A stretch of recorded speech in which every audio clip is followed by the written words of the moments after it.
Algunas tendencias es que cada 45 minutos se debe cambiar el tema, así que tomenlo.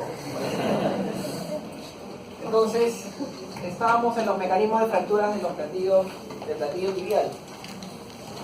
Por varo, corrección axial, flexión o extensión forzada. Por ejemplo, una patada al aire puede ser suficiente para producir una fractura del platillo tibial. Y siempre la diferencia de las fracturas en los pacientes jóvenes que son de alta energía y los pacientes ancianos o en hueso osteoporótico, donde normalmente una lesión de baja energía puede ser suficiente para producir una fractura. Algo rápido, en la tibia, ¿qué número de hueso es según la clasificación de AO? ¿De Müller? 4. Y en este caso vemos la fractura 4-1. Las fracturas extraarticulares, todas son extraarticulares de platillo. Las fracturas de parciales articulares y las fracturas articulares complejas. Esto es lo que está cambiando todo, las fracturas de alta energía. Los traumatismos de alta energía, siempre hay compromiso de partes blandas, siempre. Hay contusiones, lesiones abiertas, puede haber síndrome compartimental. Es más frecuente que haya un síndrome compartimental en una fractura expuesta, que es de alta energía, que una fractura cerrada. Tengan en cuenta eso, por el hecho de ser de alta energía. Puede haber lesión, ahora vamos a ver, del nervio ciático oblicuo externo, el tibial o la arteria poplínea. Los traumatismos de baja energía, con frecuencia, no hay contusiones, no se ven lesiones de partes blandas mayores. Las desviaciones que pueden haber en el eje también son pequeñas. Sin embargo, al ser hueso osteoporótico puede haber problema de implantes. Los traumatismos de alta energía siempre hay mayor daño y por lo tanto puede haber mayor daño de las partes blandas que cubren el hueso. Si hay mayor daño de partes blandas, mayor daño de irrigación y mayor posibilidad de complicaciones, de que la fractura vaya a la pseudoartrosis, a la no unión. Siempre decimos que las fracturas tienen una característica, incluso cada fractura es distinta a otra. Tal es así que les decimos que cada fractura tiene su personalidad, se porta distinto, porque es distinto ver solo esta fractura con un tipo de compromiso de partes blandas, o con que sea leve, o con una fractura expuesta, con un colgajo extenso, donde ya no solo es esta fractura, sino también es el manejo de las partes blandas. Entonces cada fractura, como ven, una fractura pequeña, ya una fractura articular completa, como estas de abajo. Entonces, en este tipo de lesiones de la rodilla, ¿qué lesiones nos exigen un tratamiento rápido? Lesiones musculares. Por ejemplo, miren esto. Hay un stop. Esto puede ir a la necrosis y la amputación de la pierna. Un síndrome compartimental, las fracturas abiertas también deben ser reducidas. Luxaciones de rodilla que no se han reducido tienen que entrar a la sala. Las rodillas flotantes. ¿Qué es una rodilla flotante? Es una fractura tanto del fémur distal como de la tibia proximal. Alternativas de tratamiento de las fracturas de tibia proximal. Tornillos y placas es lo más frecuente. Por ejemplo, si tengo una fractura que no se ha desplazado, le puedo colocar solamente unos tornillos. Pero ya si tengo que darle estabilidad, puedo usar una placa o en ocasiones 2 placas. La tibia, sí, en el segmento proximal, sí es un segmento que puede permitir 2 placas, pero se hacen por doble incisión. No es que pelo todo el hueso, sino se hacen por doble incisión. Además que no se puede pelar, ¿por qué motivo? Tengo el tendón rotuliano, no es que puedo abrir y exponer toda la tibia de esa forma. Ahora, Nuevamente, las placas bloqueadas se convierten en una opción muy buena, donde los tornillos se bloquean entre la placa, se bloquean a la placa, y ustedes ven esto y pueden hacer toda una historia solamente viendo esa placa. ¿Qué creen que ha pasado con ese paciente? Miren la placa, miren bien. ¿Qué creen que ha pasado con ese paciente?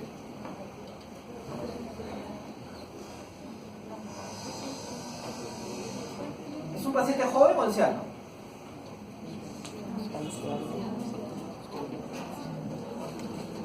Un paciente joven. Yo veo esto y, bueno, puedo decir, es un paciente joven que ha tenido un trauma de alta energía, con una fractura expuesta, con gran daño de partes blandas y que le hemos tenido que poner en algún momento un fijador externo. Ya armaron toda la historia solamente viendo la placa.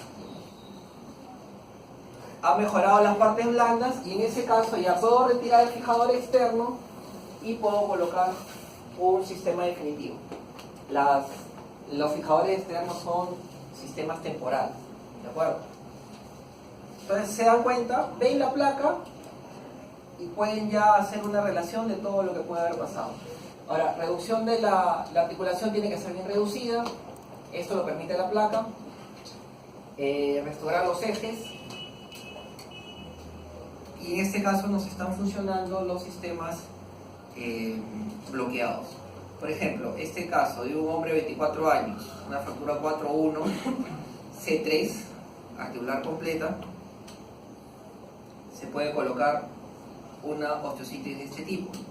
Ahora, por ejemplo, para no dañar las partes blandas, se puede hacer solamente una incisión, y por esta pequeña incisión se introduce la placa y luego un corte distal para,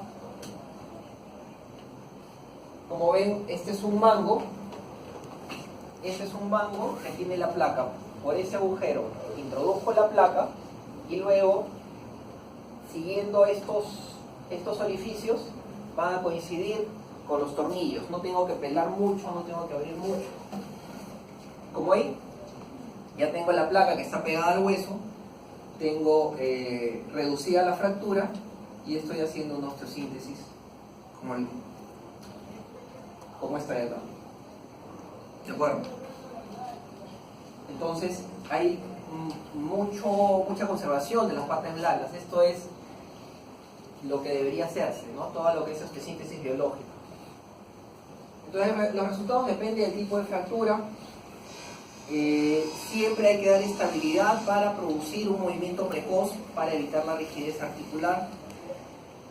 Las opciones quirúrgicas van a depender de las fracturas, de las características del paciente. A veces algunos cirujanos tenemos preferencia por un sistema u otro, o quizás manejamos mejor un sistema u otro. Entonces eso también depende de la decisión. Y factores institucionales, por ejemplo, puedo estar en una clínica que puedo pedir un expernil o algún implante especial, y en el hospital quizás no pueda hacerlo. Entonces, indicamos nuevamente, repetimos siempre, tratar de lograr una movilización precoz. Las fracturas que son anatómicas tienen que ser reducidas al 100% y tener mucho cuidado con las partes blandas. ¿Hasta ahí alguna pregunta? Las fracturas de rótula tienen un comportamiento muy especial. ¿Cuál es la principal función de la rótula?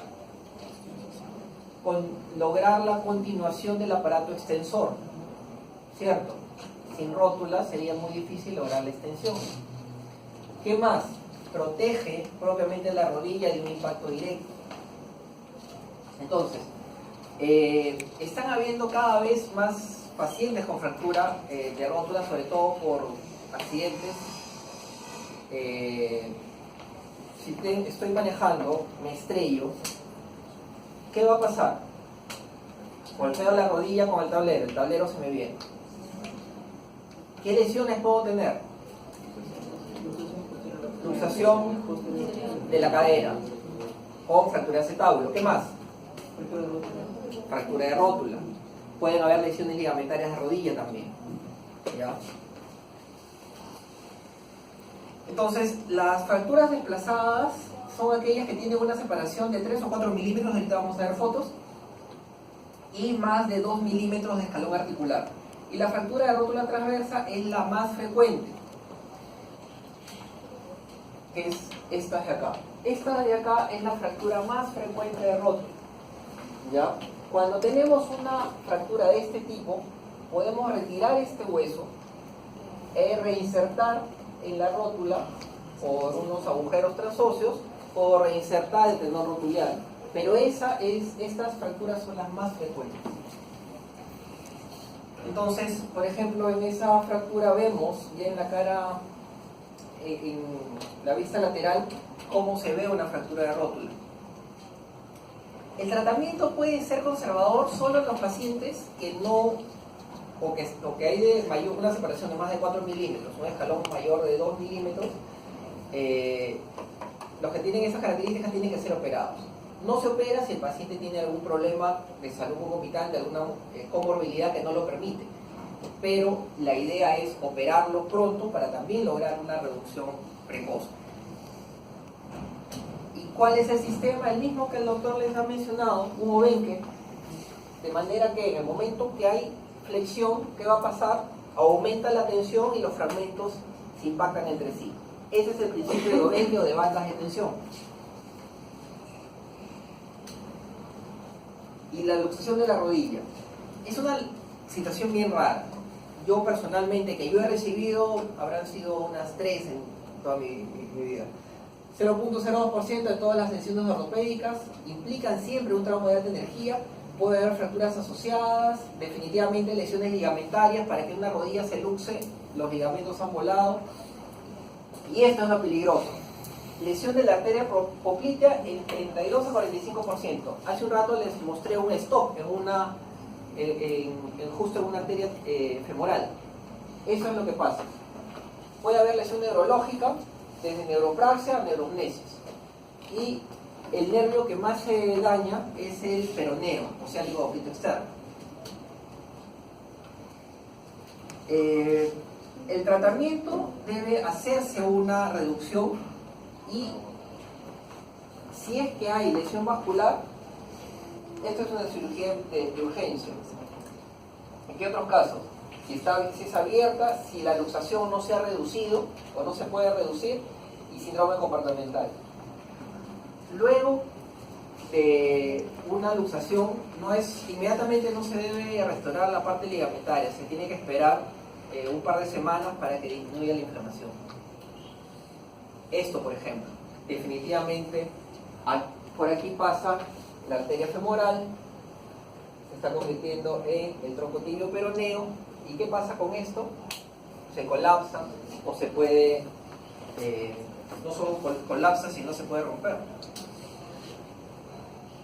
Las lesiones meniscales, otros problemas para todos, es bien frecuente en los futbolistas. Los meniscos vienen a ser estas medialunas que hay acá. En pacientes jóvenes, niños o adolescentes, algunos pacientes no tienen esta forma como una medialuna, sino como un disco. Por eso se llama menisco discoide. Pero generalmente tiene esta forma. Entonces, ¿cuáles son las funciones de esos meniscos? Amortiguar cargas que van del fémur hacia la tibia, le dan estabilidad. ¿Por qué? Porque aumenta la superficie de contacto del cóndilo a un nivel más distal. Es como un contenido, como un continente. Se distribuye mejor el líquido articular y con eso también disminuye la fricción. Los mecanismos: hiperextensión, rotación violenta en semiflexión, es un movimiento muy frecuente en fútbol, por ejemplo, y ahí que es bien frecuente también las lesiones meniscales en fútbol. Por aplastamiento, cargas axiales. El menisco que más se lesiona, el menisco medial, acuérdense, el menisco medial. ¿Cuál es el nervio que más se lesiona? Peroneo, muy bien.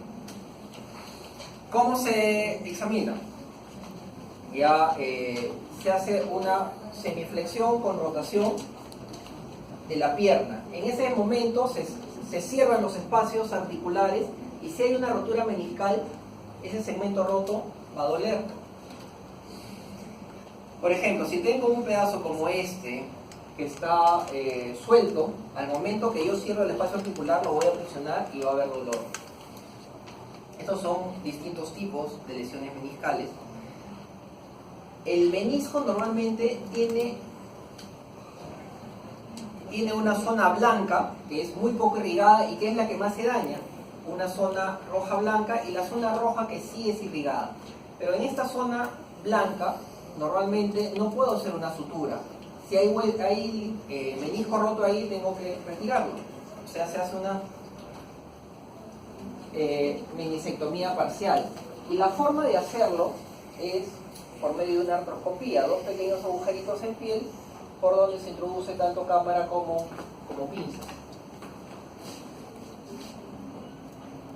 Y la otra alternativa, una sutura meniscal cuando es una lesión en la zona roja, no en la zona blanca, es en la zona roja.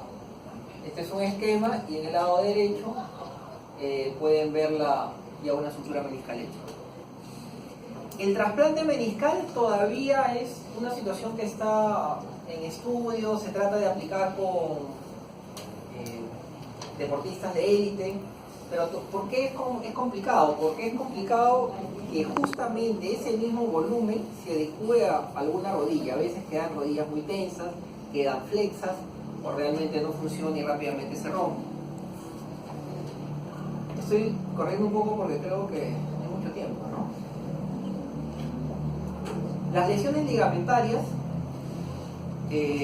generalmente se producen en lesiones deportivas, pero ahora también accidentes de tránsito. Son más frecuentes el ligamento cruzado anterior y el colateral medial. Acuérdense eso, el cruzado anterior es el que más se lesiona de los cruzados. Cuando yo me formaba como traumatólogo, cuando se lesionaba el ligamento cruzado anterior no se reparaba, solamente se decía fortalece el muslo y la misma fuerza muscular te va a dar suficiente estabilidad para que hagas tu vida. Pero si eres deportista, y si eres deportista de competencia, sí se planteaba una reconstrucción. Pero después, con el tiempo, los sistemas de reconstrucción se hicieron más sencillos y ahora todos los pacientes se les hace. Además que tener una rodilla inestable también es un factor para que desarrollen artrosis. Una lesión de un ligamento cruzado anterior, por ejemplo, te lleva fuera de las canchas 6 meses. No es que doctor, sea buenito, tengo que regresar a jugar. No hay forma. La mayoría de las lesiones ligamentarias se producen con la rodilla en flexión. Puede producirse con la rodilla en extensión o hiperflexión. Un golpe en vacío, como una patada al aire, puede producir una lesión de ligamento cruzado anterior. Ahora, las lesiones del ligamento cruzado posterior pueden ser aisladas o también acompañarse de una lesión del colateral medial. ¿Ya? Y para evaluar los ligamentos cruzados se hace la maniobra de cajón. La rodilla en 90 grados, normalmente uno o se sienta en el pie o pone la rodilla en el pie para bloquear y se jala. Si está inestable, se va a ir hacia adelante. El cajón anterior se va hacia adelante y el cajón posterior se va hacia atrás. Y la prueba de bostezo. Primero, la prueba de Lachman también nos dice si hay lesión de los ligamentos cruzados.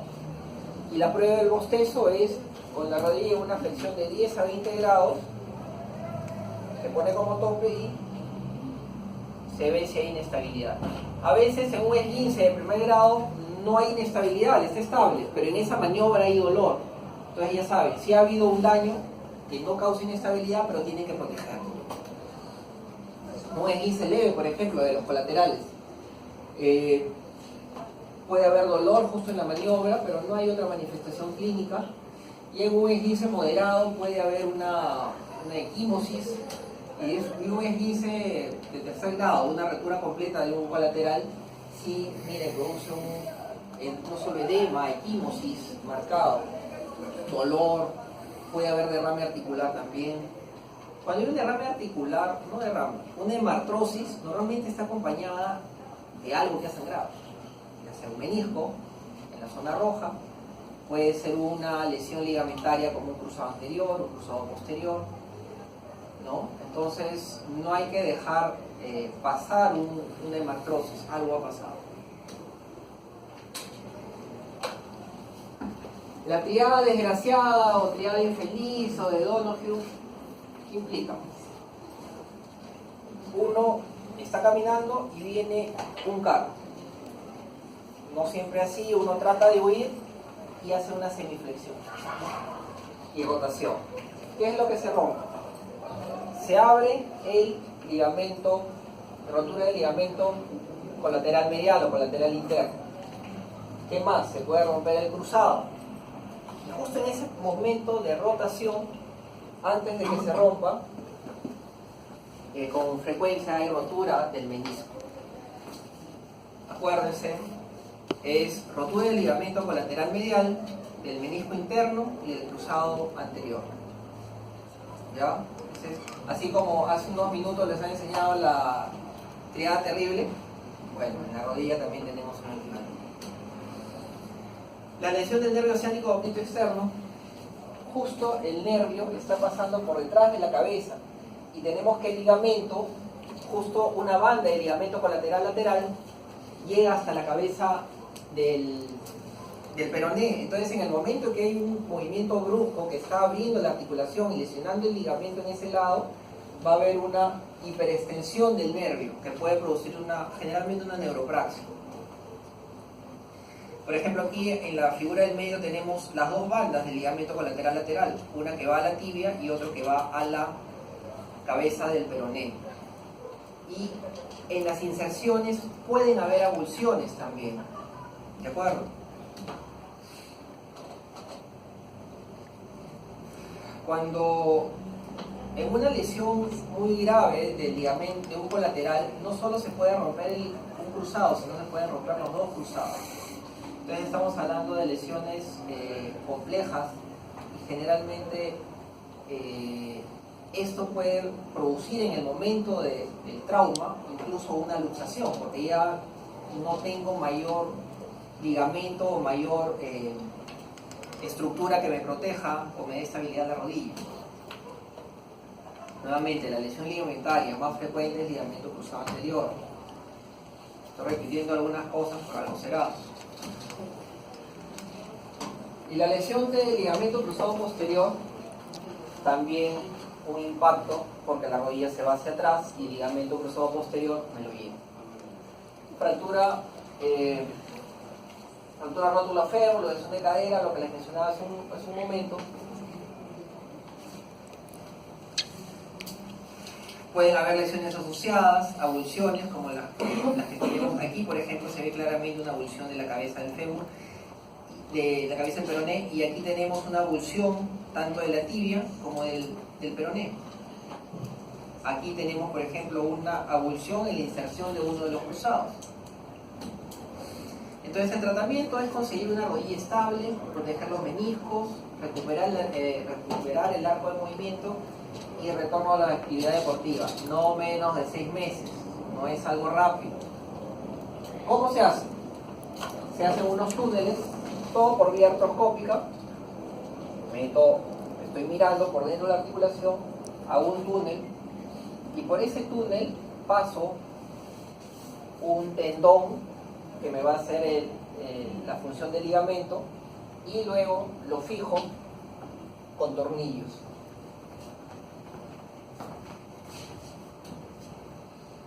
Algo como esto, un esquema. Y la reconstrucción del cruzado posterior es un poco más compleja porque la inserción posterior es mucho más difícil de acceder, pero también con las guías es básicamente lo mismo. Se reemplaza con un tendón y se fija con tornillos. La técnica más usada hasta hace muy poco era hueso, tendón, hueso. ¿Qué hueso? Parte de la rótula, se saca una banda del tendón rotuliano, y una banda justamente de la tuberosidad anterior relativa. Y eso es lo que se reemplaza. Ahora se puede usar solamente, ya vienen injertos preparados o un injerto de semimembranoso. Si tengo una lesión parcial, ese paciente que en el bostezo hay dolor, el mecanismo, lo han bateado jugando fútbol, ese paciente lo tengo que proteger con una rodillera articulada. Estas rodilleras tienen una bisagra lateral y medial, de manera que evita que la rodilla se vaya a un lado o a otro. O idealmente 2 semanas de yeso para darle cierta estabilidad, que eso empiece a cicatrizar, y luego se le protege 2 a 3 semanas con una rodillera articulada. Y estos pacientes necesitan generalmente fisioterapia.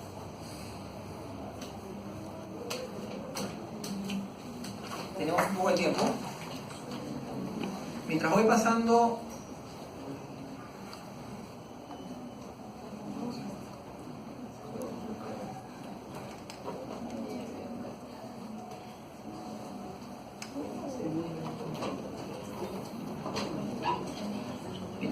lista.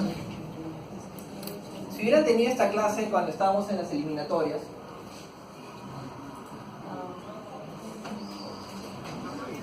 y todos han visto este partido, voy pasando lista y quiero que vean, esta fue la lesión de Gago, ¿se acuerdan? Si no se acuerdan ahorita la van a ver.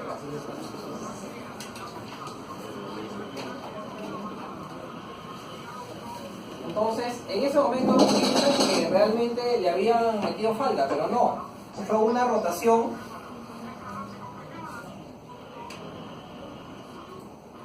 Miren,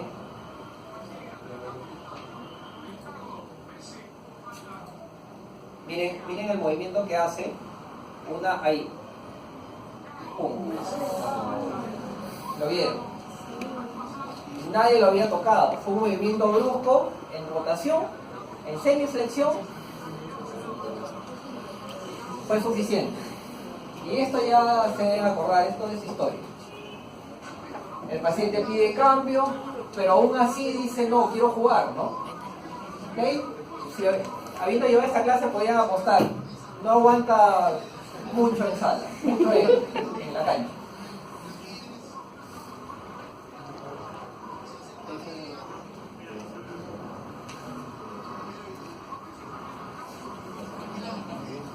Espinosa,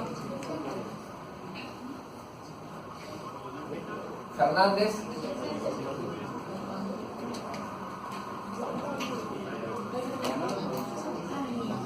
miren, listo. Eso definitivamente duele, por más que quiera, se tira. Y miren ahí, óxido de etileno, todo lo que se utiliza, quiero jugar. Desesperado ahorita, quiero jugar, y entra, y ahí es donde podían apostar, lo que quieras, y ahorita sale. Alguien que no haya venido en la lista que tomó, no estaba en la lista de doctor Echevarría.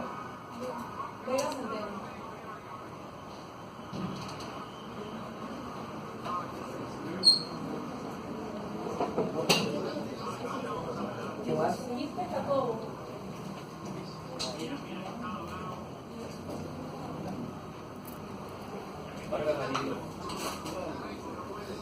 Vargas Galindo.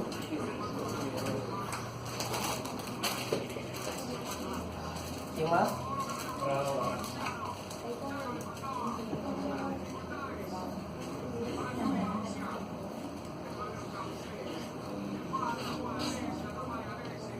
¿Quién más?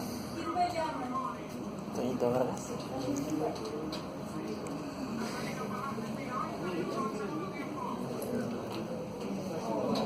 Bueno, definitivamente ahí no iba a aguantar, ¿no?